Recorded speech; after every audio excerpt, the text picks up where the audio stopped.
loyer est devenu cher à Abidjan. Partout où tu vas, maison 200 000, 250 000, 300 000. Le SMIC même ivoirien là, c'est à 75 000. Mais je vois, vous ne partagez pas. Il y a même ma bouche, vous a dit, toi tu as la maison, tu parles. Bienvenue sur la chaîne Buzz Réaction. Abonne-toi si c'est ta première fois ici. Ici, on parle des actus qui font le buzz et on réagit sans filtre. Installe-toi bien et c'est parti. Comment un studio peut coûter 150 000? Studio peut coûter 200 000 francs CFA. Au Vallon, au Golf, Rivera 3, Rivera 2, studio 250 000, studio 300 000 francs CFA. Alors qu'on sait très bien que, mais les propriétaires des maisons, ils filment quoi même? Normalement, c'est le ministère de la Construction et de l'Urbanisation qui doit définir ces thèmes-là. Chacun ne peut pas se lever et puis donner le prix de son studio comme ça. Avant, il y a ici studio 120 000, 150 000, studio 170 000. Mais les Ivoiriens même, ils gagnent combien même pour aller louer studio 150 000? Les Ivoiriens gagnent combien pour aller louer studio à 150 000? Moi, je pense que si je suis élu député, je vais convoquer tous les propriétaires de maisons de Côte d'Ivoire. Ils vont aller s'expliquer. Parce que c'est pas normal. C'est pas normal. Puis studio, là, tu t'envoies la même, ils disent au standing là. C'est carreau à Docaflé. Ampoule Bracody. Tu vois même, ils disent studio américain là même, là, tu rentres là-bas, des studio chinois. À peine même tu es couché, même tes pieds sont dehors. Ces studios, ça, ils font à 150 000. Ces studios, ça, ils font à 200 000 francs CFA. Mais j'ai l'impression que c'est-à-dire que c'est comme je l'ai dit là. C'est-à-dire la Côte d'Ivoire, c'est un no-man's land quoi. Où tout le monde vient. Bon, moi j'ai construit ma maison. Puis quand tu payes, ils disent, monsieur, les matériaux de construction sont chers. Les matériaux de construction sont chers. Puis toi, tu t'en as acheté pour faire quoi? Tu es obligé de construire? Est-ce que tu es obligé de construire? Si les matériaux de construction sont chers, là, qui t'oblige à construire? C'est parce que tu as ton argent, tu veux construire. Donc quand tu construis là, il faut donner un loyer raisonnable. Il faut donner un loyer minimum. Un loyer que les Ivoiriens peuvent supporter. Mais vous partez prendre votre argent, c'est pas dans quoi? Qu'est-ce que vous faites? Vos poudres blanches que vous vendez là, vous partez prendre votre argent. Vous construisez plus en 6 mois, en 8 mois, tout. Maintenant, quand vous finissez maintenant, vous venez au boulot des gens. Que le matériel de construction coûte cher. Que tout coûte cher. Ça coûte cher, tu es obligé de construire. Ici, en Côte d'Ivoire, dans un pays de droit, où tout est homologué, où tout est calculé par le gouvernement. Donc, c'est le ministère de la construction qui doit dire non. Un studio, il fait maximum 14 mètres carrés. Un studio, il fait maximum 20 mètres carrés. Par conséquent, le prix du métrage au carré, ça fait 800, ça fait 1000 francs. C'est comme ça que dans les pays développés, notamment en Europe et puis partout, on calcule le prix du métrage. On ne se lève pas comme ça pour dire, bon, comme mon studio au Golf, comme mon studio à Faya, comme mon studio à Benjerville, en ville, comme mon studio aux Deux Plateaux. Donc moi, je pense que j'ai gaspillé 8 millions, j'ai gaspillé 20 millions, j'ai gaspillé 50 millions. Donc mon studio doit coûter 120 000, mon studio va coûter 150 000. Bon, ça, on est dans une jungle alors. C'est qu'on n'a pas de gouvernement, c'est qu'on n'a pas de ministère de la construction. C'est que si chacun est capable de dire, de donner le nom, de dire le nom de son bien, de donner le prix de son bien, mais en ce moment-là, mais le ministère de la Constitution ne joue pas son rôle. C'est que le ministère de la Constitution ne joue pas son rôle. Parce que dans un pays sérieux, mais au Bénin, au Togo, même au Ghana, même Ghana tout près là. Quand je prends des exemples, vous dites non, comparaison n'est pas raison. Mais c'est parce qu'on compare quand on voit si c'est bon, mais si c'est mauvais. Mais vous comparez la Côte d'Ivoire à quel pays pour savoir que la Côte d'Ivoire est développée? C'est parce qu'il y a une logique, il y a un postulat de comparaison quand on dit non, tel pays est développé, tel pays n'est pas développé. Si vous ne voulez pas qu'on compare, on fait comment? Mais soyons sérieux à un moment donné là, mais c'est-à-dire occupons-nous des préoccupations des Ivoiriens. Un Ivoirien gagne combien? Le SMIC à 75 000. Mais si c'est un loué studio à 150 000, il a au moins 75 000. Mais il va faire comment pour payer ses factures? Il va faire comment pour payer ses occupations journalières? Il va faire comment pour prendre soin ici, une famille ici, une femme ici, des enfants? Il va faire comment pour subvenir à leurs besoins? Mais ça sera un étoffement total. Ça sera du cataclysme total. Mais à un moment donné là, mais soyons sérieux, soyons honnêtes envers nous-mêmes. Mais comme à Abidjan, on peut avoir, comment on appelle ça, une flambée des prix immobiliers. Mais pourquoi? Mais pourquoi même? Mais pourquoi? Expliquez-moi une seule raison. Pourquoi est-ce que la flambée des loyers à Abidjan? Mais pourquoi? On ne vous a pas envoyé de construire les propriétaires des maisons. Est-ce que quelqu'un vous a envoyé d'investir? C'est un investissement et ça s'amortit sur une certaine période. Les financiers vous diront que ça s'amortit sur une certaine période raisonnable. Tu ne peux pas construire ta maison à 20 millions. Maintenant, toi, tu vas prendre les 20 millions là en 6 mois. Mais tu as passé par où? Et c'est avec la complicité totale, hein? C'est avec la complicité totale des marchands. Moi, j'ai vu même certains cas où le démarcheur dit, viens payer ta maison là, tu fais combien? 90 000. Non. Abidjan ici, la maison qu'on a là, c'est 150 000. Hein. C'est les démarcheurs, et puis ils sont misérables. Ce qui me plaît, c'est que vous êtes misérables. Vous, les maisons, si vous donnez de louer là, vous n'allez pas louer. Maintenant, c'est vous qui partez conseiller un propriétaire de maison. Non, c'est 90 000, c'est trop moyen, c'est une carte à 120 000. Tout ça pour que vous ayez votre moyen de loyer consistant. Mais ça, vous-même, vous faites mal à vos propres parents. Parce que vous oubliez que vos parents aussi cherchent maison. Vos oncles, vos tantes là, vous oubliez qu'eux aussi cherchent maison. Eux aux yeux à la barbe du ministère de la Construction. C'est pas normal. C'est quelle bonne construction, mais vous fermez et puis 2 jours là, tout en train de s'écrouler là. Enfin, il y a ici, il y a un immeuble que le gouvernement est en train de, comment on appelle ça, casser. Parce qu'il représente des fissures. Avant-hier encore, il y a un immeuble qui s'est cassé quelque part là. Non seulement vous ne mettez même pas de bon ciment, vous ne mettez même pas de bon gravier, mais c'est vous encore, votre maison coûte cher. Dans la zone de Cocody, pour trouver un studio à 90 000 francs, il faut te réveiller d'un bon matin. Quand tu as cherché une aiguille dans une boîte de foin. Mais on est dans quel pays? C'est-à-dire que, et puis même la quasi-totalité des propriétaires de maisons là, ce sont les Burkinabés, ce sont des Maliens, ce sont des Nigérians, les Ibo là. Ils sont pleins, ils ont des maisons partout ici à Abidjan. Quand tu les demandes, mon ami, mais construction, ça coûte 100 fois le construire au Nigeria. Tu as oublié le construire en Côte d'Ivoire? Au Nigeria, mais tu as qu'à de faire prix comme ça. Construction coûte cher. Il faut le construire au Burkina, il faut le construire au Mali pour aller louer ça à 250 000 à 300 000 francs CFA. 99% des propriétaires de maisons en Côte d'Ivoire, ce sont les étrangers, ce sont les Maliens, ce sont les Burkinabés, ce sont les Ibo. Mais pourquoi? Pourquoi ne pas permettre à Libanais lui-même de détenir sa propre petite terre, de faire lui-même sa propre petite construction? Mais pourquoi c'est anarchiste là? Pourquoi est-ce que les Ivoiriens sont lésés? Pourquoi est-ce que les Ivoiriens sont délaissés au détriment des investissements des étrangers? Mais pourquoi? Mais c'est ce qui justifie la flambée incontrôlable des prix des loyers en Côte d'Ivoire. Et cela doit cesser. On gagne combien chaque mois? Nous-mêmes, on gagne combien chaque mois? Et puis on va aller louer un studio à 150 000. On va aller louer 2 chambres salon à 250 000, à 400 000, à 500 000. On est maintenant au Sénégal ou bien? Cela doit se stopper. Cela doit cesser. Ça doit cesser parce qu'on en a marre de fatiguer. Donc tu travailles là, mais tu ne peux même pas faire des pagnes, tu ne peux pas faire d'économie. Dès que tu paies ton loyer, tu te restes 5 000 pour aller au travail. Tu t'en mets prendre crédit chez boutique pour continuer à aller au travail. Et tu te dis que tu es dans un pays, tu te dis que tu es citoyen redevable à un pays, une très grande nation, tel que la Côte d'Ivoire. Pour moi, cela doit stopper. Tant que je deviens député, je vais introduire une loi pour réduire drastiquement les prix des loyers en Côte d'Ivoire. Un studio ne va pas te passer 20 000 francs, tu ne veux pas la faire le construire dans ton pays. Une chambre salon ne va pas te passer 30 000 francs, tu ne veux pas la faire le construire devant toi là-bas. On n'a pas besoin de forcément que tu construises ici. Une villa va coûter maximum 100 000 francs ou 90 000 francs. Une villa de 4-5 pièces, quel que soit le quartier. Mais trop, c'est trop. Mais ça suffit. Les abus des citoyens ivoiriens, mais ça suffit. Les propriétaires de maisons, les incognitos. Si vous avez l'argent pour les construire, mais l'argent pour amortir sur une longue période. Pourquoi est-ce que vous voulez imbiber forcément les pauvres Ivoiriens dans votre canage? Mais pourquoi? Mais pourquoi? Cela doit stopper. Je fais cette vidéo pour m'adresser à tous mes frères ivoiriens. Mes frères ivoiriens, déjà bon début de semaine à vous. Que l'Éternel vous protège. Famille, je devais parler de ça, je crois hier, mais j'avais trop d'engouement autour de la venue de Speed. Et Dieu a fait grâce, tout s'est bien passé, Speed s'est retourné. Famille, depuis un certain moment, je vois la minorité des Ivoiriens lutter contre le loyer qui est cher. Mais je vois que personne n'en parle. Je ne vois pas de likes, je ne vois pas de partage. Or, tout le monde souffre de ça. Le loyer est devenu cher à Abidjan. Partout où tu vas, maison 200 000, 250 000, 300 000. Le SMIC même ivoirien, là, c'est à 75 000. Mais je vois, vous ne partagez pas. Il y a même ma bouche, vous a dit, toi, tu as dans la maison, tu parles de ça, pourquoi? Il y a mes abonnés qui souffrent de ça. Mes abonnés n'ont pas autant d'abonnés pour faire vidéo, pour que ça puisse aller loin. Mes abonnés ont leurs parents qui souffrent de ça. C'est-à-dire même les villes, même à côté, ont commencé à copier, c'est Abidjan. Avant, tu vas à Yopougon, Songon, maison est 30 000 là-bas, tu peux te gérer. Et Bimpe même, il y a une maison 15 000, 25 000, mais depuis un certain moment, et Bimpe même, à maison 50 000. 50 000, même si tu as même, tu n'as pas de chance. 75 000, par rapport à quoi?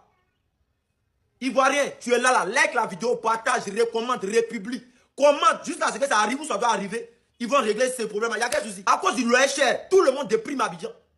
Tout le monde est stressé à Abidjan. C'est là, marcher dans la rue. Dès qu'il attend, aujourd'hui, le 25, il commence à trembler. Pardonnez. Hein? Mes parents, ceux qui ont construit Abidjan, là, c'est vrai. C'est compliqué de construire Abidjan. C'est vrai, vous avez souffert avant de construire votre maison. Mais pardonnez. Hein? Mettez un peu d'eau dans votre vin. On souffre. Hein? Bon, mes abonnés souffrent. Hein? Pardonnez. Moi, je souffre aussi. Hein? Parce qu'avant, là, mes produits, là, quand je vendais, là, ils venaient rapidement. Mais maintenant, là, tu appelles un client. Ah, il y a longtemps que tu as commandé ton produit, là. Il dit, où est l'argent? Bon, quelqu'un qui n'a pas l'argent, il va penser à vendre. Il y a tout ça aussi. Donc, pardonnez. Hein? Voici mes produits. Il ne fait plus en même temps. C'est chaud partout à Abidjan. Ça, c'est pour grossir. Le troisième pied, très efficace. Ça, c'est l'endurance. Pour ne pas vite verser. Voilà. Maintenant, ça, c'est le sirop. Pour que ça s'élève. Il y a d'autres personnes, dès que ça verse pour s'élever encore, il doit prendre 3 heures du temps. Mais ça s'élève rapidement. Ils se la vendent ça là même là. Qui va venir payer? Ils sont là à penser à comment ils vont payer maison. Pardonnez, diminuez un peu. Les gars, republiez, partagez, likez. Ça va arriver loin. Oh. Moi, je suis M. Kone Mamadou. J'habite en Dautré. Je suis transporteur syndicaliste. Je crois qu'il faut soigner le mal à la racine. Hein. Voilà. C'est l'État même qui doit prendre ses responsabilités. D'abord, impôt là, l'impôt est cher. L'impôt est cher. Quand tu as boutique dans ta maison là, c'est-à-dire ce que l'impôt va te taxer là, non, toi-même, c'est pas possible. Donc, aujourd'hui, ce qu'on voit aujourd'hui, on voit qu'ils sont en train d'abaisser le prix de riz. Le prix des sacs de riz, ça va résoudre beaucoup de problèmes. Mais il y a d'autres choses encore qu'il doit revoir la baisse. C'est l'État qui gère tout. C'est l'État qui gère tout. L'État, les taxes de TVA, impôts, ils n'ont qu'à diminuer tout. Vous allez voir que, et puis ils ont appelé les propriétaires, ils connaissent l'adresse de tous les propriétaires, ils ont l'adresse de tout le monde. Ils appellent les propriétaires, ils fixent un quota pour le loyer, ça va régler beaucoup de problèmes. Parce que le SMIC à combien? 75 000 ou 80 000, je ne sais pas. Et puis la maison est à combien? 70 000. Mais tu vois comment on travaille? Tu manges comment? Tu soignes tes enfants comment? Et comment ils vont aller à l'école? Toi-même, tu vas suivre à tes besoins. Donc vraiment, il y a un véritable problème. C'est à l'État de prendre ses responsabilités pour mettre ses agents sur le terrain, appeler les propriétaires de coûts et fixer un montant. Et diminuer aussi les taxes de l'État. Que ce soit impôts, diminuer tout. Aujourd'hui, carburant, ils ont diminué le carburant un peu, donc il y a un soulagement. Le sac de riz a diminué, il y a un soulagement. Il faut que l'État revoie toutes ces taxes qui est liée à la construction. Avant, le ciment n'était pas cher. Aujourd'hui, la tonne de ciment est combien? 85 000, 80 000. Avant, c'était combien? C'était 50 000, 45 000. On payait le ciment. Comment j'ai commencé à construire? J'ai payé la tonne à 45 000, 40 000 ou 42. Bon, aujourd'hui, c'est parti 75 000. Pourquoi c'est parti à 75 000? Parce qu'il y a beaucoup de sociétés de ciment aujourd'hui. Aujourd'hui, donc l'État n'a qu'à revoir les choses à la baisse. Vous allez voir que la vie va devenir moins chère. Tout est lié à l'État. Hein? Donc, faut pas, on va accuser les propriétaires des maisons. Mais si tu ne payes pas un impôt cher et que les matériaux de construction sont moins chers, mais pourquoi aller payer, comment on appelle, donner maison chère aux gens qui ne peuvent pas payer? Et puis aussi, il y a des gens qui disent oui, c'est là le quartier de Bosch, c'est tout ça là qui envoie problème. Il faut fixer montant, c'est-à-dire que chambre-salon, voici le prix de chambre-salon. Si c'est maison individuelle, voici le prix. Si c'est 2 chambres-salon, voici le prix. Ainsi de suite. Comme ça va régler beaucoup de problèmes. Mais tant qu'on ne fait pas ça, on laisse les propriétaires des coûts même vont fixer les prix. L'État dit par exemple, il faut prendre 2 mois de caution, 2 mois d'avance. Mais les gens prennent combien aujourd'hui? Il y en a qui prennent 6 mois. Il y en a qui prennent 6 mois. Mais si tu n'as pas les moyens, comment tu fais? Là, c'est à l'État de revoir les choses. Que ça peut prendre, mais c'est à l'État de le faire. De fixer un prix à tous les propriétaires de coûts et à tous les locataires. C'est-à-dire que si tu dois aller t'habiter dans telle maison, tu connais le prix à l'avance. 2 mois de caution, 2 mois d'avance. Ça coûte tant. Tu t'en vas. Et puis bon, voilà, les démarchés sont là aussi. Bon, tu vois, ce problème-là, pour les démarchés, ce problème peut régler. L'État n'a qu'à revoir les prix, les choses à la baisse. Bonjour tout le monde, j'espère que vous allez bien. Alors aujourd'hui je fais cette petite vidéo pour pouvoir rebondir rapidement sur, c'est toujours le même sujet, les loyers chers en Côte d'Ivoire et tout. Mais quelque part je pense que la population, nous avons notre part de responsabilité dans ces augmentations abusives de loyers en Côte d'Ivoire. Pourquoi? Parce que dernièrement j'ai fait une remarque. J'étais en train de scroller un peu sur TikTok et j'ai vu un des marchands qui avait posté une maison. Et il disait comme ça que la maison était à 150 000, c'était un studio et tout. Mais dans les commentaires, je voyais, moi je veux un studio à Makori, un studio de 150 000. Moi je veux un studio à Bobo, un studio de 80 000. Moi je veux un studio à par exemple, Faya, un studio de 200 000. Bon, de vous à moi, même si cette personne a fait son studio à 60, 70, 80, mais que tu viens dire à cette personne-là que tu cherches un studio dans la même zone à 200 000, cette personne-là cherche de l'argent. Qu'est-ce que vous voulez que cette personne vous dise? Non, je n'ai pas de studio de 200 000, mais j'ai un studio de 100 000. Non. C'est son argent, il cherche. C'est son argent, il cherche. Donc même si le studio n'est pas à 200 000, il va te donner ça à 200 000. Parce que tu as toi-même fixé le prix. Et inconsciemment, c'est ce que vous faites. Inconsciemment, vous vous dites que c'est normal de fixer toi-même ton prix. Depuis quand un studio, pourquoi un studio doit être à 200 000? Pourquoi? Pourquoi? Au standing, je ne sais quoi. Pourquoi? Un studio américain, pourquoi? Pourquoi sur les démarches ne vont pas venir nous insulter quand on fait les vidéos? Pourquoi? Parce qu'ils ont raison. Vous les mêmes, vous allez partir dans les commentaires pour dire que moi je veux une telle maison, je veux un studio à 200 000. Ils cherchent de l'argent, donc forcément ils vont vous donner. Ils vont vous donner. Donc s'il vous plaît les gars, je sais pas, j'aimerais lancer un mot d'ordre. Oui, dorénavant. Et aussi j'étais, voilà, avant que je n'arrive là, j'ai été particulièrement touchée par des personnes quand même qui ont fait des vidéos, pardon. Qui ont fait des vidéos, qui m'ont tagué, quand bien même qu'ils n'avaient pas les équipements nécessaires pour pouvoir faire des vidéos nettes et claires, mais ils ont quand même ce leadership là en eux, ils ont fait des vidéos, ils m'ont tagué, je suis allé voir. Donc les gars, vous-même qui avez la capacité de faire les vidéos, vous ne les faites pas. Vous-même qui avez quand même de la cote ici sur les réseaux, vous ne les faites pas. Si on veut que cette lutte la porte, on doit faire des vidéos. On doit beaucoup parler de ça pour que ça aille jusqu'aux oreilles du gouvernement. Vous comprenez? Donc les gars, levez-vous. Faisons des vidéos. Inondez la toile. Oui, la même manière vous avez inondé la toile avec Speed, vous devez inonder la toile avec cette histoire de loyer cher en Côte d'Ivoire. Vous comprenez? Donc s'il vous plaît, faites les vidéos, postez, parlez de ça pour que cette situation-là puisse... Donc, le mot d'ordre est lancé. Dorénavant, si tu es en train de scroller sur les réseaux, tu vois un studio de 150 000, un studio de 90 000, un studio même qui dépasse le SMIC. Tout le monde dans les commentaires, c'est trop cher, on veut pas, c'est trop cher, on veut pas, c'est trop cher. Si tout le monde fait ça, sur une longue période, ça va changer. On veut pas, c'est trop cher, on veut pas, c'est trop cher. Tout le monde, on envahit les commentaires, nous tous, on envahit les commentaires. Ça va changer. Écoutez, tant qu'on ne se fâche pas sur cette situation-là, ça ne va pas changer. Donc arrêtez de rigoler avec ça, parce que ce n'est pas de la blague. C'est pas de la blague. Nous, on se met devant, certes, mais vous qui êtes derrière aussi, là, vous avez aussi votre part de responsabilité. Affaire de Loéche en Côte d'Ivoire, plus précisément à Abidjan. Je pense que la famille, vous avez tous vu passer ces informations-là, des manifestations, des Ivoiriens sont en train de se plaindre en disant que le prix des loyers à Abidjan est trop cher. Et on a qu'à se dire la vérité, arrêtez les hypocrisies là, et puis arrivez à ce moment, accrochez vos habits ou votre main arrive. Aujourd'hui, le problème réel de ce sujet-là, ce sont les Ivoiriens, c'est vous les citoyens. Que vous voulez-vous tous aujourd'hui habiter déjà de 1 à Abidjan et de 2 à Cocody, sachant que déjà Abidjan c'est la capitale. C'est-à-dire qu'en plus de ça, on voit tout le développement qui est en train de se passer à Abidjan. Donc normalement, tous les prix qui se passent au niveau d'Abidjan vont croître, que ce soit dans le transport, dans l'alimentation, et même en plus de ça, même par rapport au choix de la commune. Tout le monde veut vivre à Cocody parce que les gens se disent que Cocody c'est la sécurité, Cocody c'est le luxe, Cocody ça veut dire que c'est un choco, tu as l'argent. Sachant que tu n'as pas l'argent des loyers de Cocody, mon frère. Aujourd'hui, pour un studio de 150 000 à Cocody, tu peux retrouver ce même studio là dans des communes comme Yopougon, à Bobo, à 50 000, à 60 000. Je pense que déjà il est clair que l'État fixe des prix pour chaque commune, des prix en tout cas minimum que les propriétaires ne doivent pas dépasser. Mais au-delà de ça, il faut que vous-même, nous-mêmes les citoyens, on puisse déjà décentraliser un peu Abidjan. Parce que Abidjan, la capitale, est saturée, tout le monde y vit. Il faut qu'on aille un peu dans les petites villes qui sont à côté, comme Yamoussoukro, Niamey et autres. C'est tout simplement votre habit où votre main arrive. Voilà, c'est tout. Salut à toutes et à toutes. Famille, on république très massivement cette vidéo. Je vais m'adresser ici dans cette soirée à tous les propriétaires des maisons. Oui, je ne sais pas qu'est-ce que vous fumez. Nous ne savons pas avec qui vous prenez conseil. On voit les propriétaires des maisons de façon abusive qui augmentent excessivement les maisons. On ne comprend rien. Il finit de construire une maison aujourd'hui, en même temps, il veut rattraper tout ce qu'il a dépensé. En même temps, il commence à mettre la maison aujourd'hui en location, il veut rattraper, il veut rentrer à mettre en possession de ses fonds. On ne comprend rien. Et puis voilà des gens aussi qui se font appeler, comment dirais-je, agents immobiliers qui ne sont ni certifiés, qui ne sont ni agréés, rien, qui nous cassent les pas. Comment le SMIC d'un pays est à 70 000 francs et puis les studios sont à 60 000, 80 000, 100 000, 200 000, 70 000, 150 000. Tu vas parler tout dans le monde et dire non, oui, il faut vivre selon tes moyens. Mais attendez, on est dans quel pays aujourd'hui? Jusqu'à la fin des maisons, est devenu tellement stressant que tu vois les gens parler seuls dans les rues comme ça. À partir de la fin du mois, quand la fin du mois même approche, il n'y a pas un Ivoirien qui n'est pas stressé. Son fonctionnaire, il descend même à son chômeur. Mais c'est grave. Voilà des personnes, quand ils finissent de construire, ils fixent les prix des maisons, on dirait qu'ils ont appris que le lendemain, ils vont mourir. Ils vont tout avoir, même temps, ils vont entrer en possession de leur capitaux, en même temps de là à là. Faut pas qu'ils vont mourir, puis ça reste en vie. Mais même si tu meurs demain, mais tes enfants sont là, ils vont quand même encaisser. Vos petits, petits enfants, tout le monde les va encaisser. Mais c'est quand même méchant ce que vous faites. C'est quand même méchant. Tu as fini de mettre 500 000 dans une maison, en même temps, tu as rattrapé 15 milliards là, en même temps. Vous êtes en train de nous presser les Ivoiriens. Jusqu'au point où ces Ivoiriens sont anémiés. C'est pas seulement le sang, hein, anémiés financièrement. Mais quand même, c'est grave.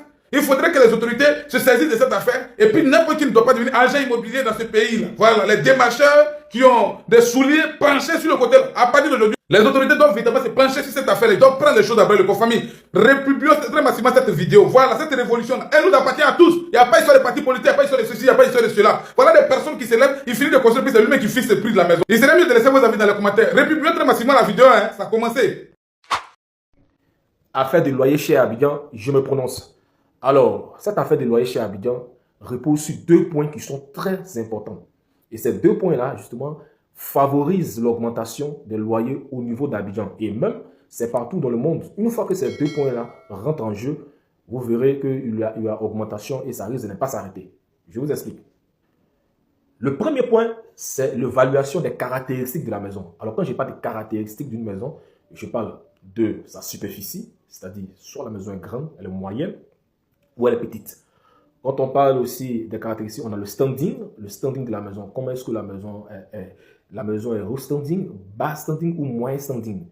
On parle aussi des équipements à l'intérieur de la maison. Il y a des maisons qui sont meublées à moitié, il y a des maisons aussi qui sont très bien équipées, qui permettent justement, comme on appelle, un bon standing à l'intérieur.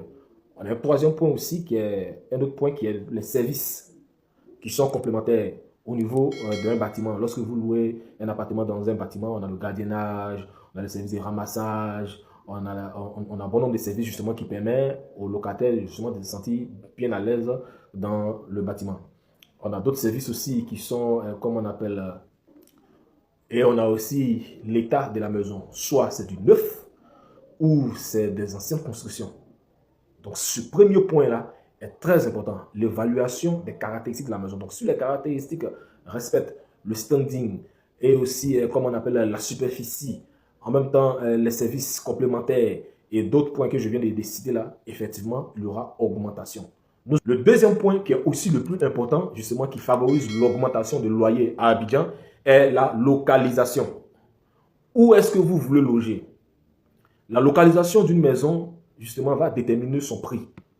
Quand vous prenez une maison qui est dans un lieu, qui est à proximité des centres d'affaires, à proximité des écoles, à proximité des institutions, à proximité de tout endroit justement important pour un citoyen et pour un travailleur justement, comme on appelle ce quartier-là a plus de valeur. On parle aussi de la sécurité justement, la sécurité dans la zone. C'est-à-dire vous êtes dans une zone qui est à proximité et on sent qu'il y a la sécurité, vous pouvez rentrer à n'importe quelle heure. Et ça aussi, c'est un point qui est important puisque les gens veulent être en sécurité. On a l'image même du quartier. Le quartier dans lequel vous habitez là, comment est-ce que ce quartier est perçu? C'est un quartier de la classe moyenne ou bien c'est un quartier de la classe populaire? Ça aussi, ça joue dans l'augmentation justement des loyers. Donc le point de la localisation, vous verrez que plus une maison est localisée dans une zone qui est, comme on appelle, qui est beaucoup prisée, ça crée ce qu'on appelle une forte demande en termes de logement. Et cette forte demande-là, si les logements proposés sont en dessous de la demande, la loi du marché s'applique automatiquement dans cette zone-là. Les loyers deviendront évidemment chers, puisque les loyers vont monter, puisqu'il y a plus de demandes que d'offres. Donc, ces deux points-là qui sont très importants dans l'augmentation de loyer. Le premier point, c'est les caractéristiques du bien, et le deuxième point, c'est la localisation. Donc, quand ces deux points-là sont réunis, ne vous étonnez pas, les loyers vont vraiment augmenter. Mais il y a une solution à cela. Il y a une solution pour pouvoir justement trouver une alternative. Il y a une alternative à cela pour permettre aux gens aussi, pour les petites bourses, de pouvoir se trouver des logements aussi décents. Mais ça, c'est dans une autre vidéo.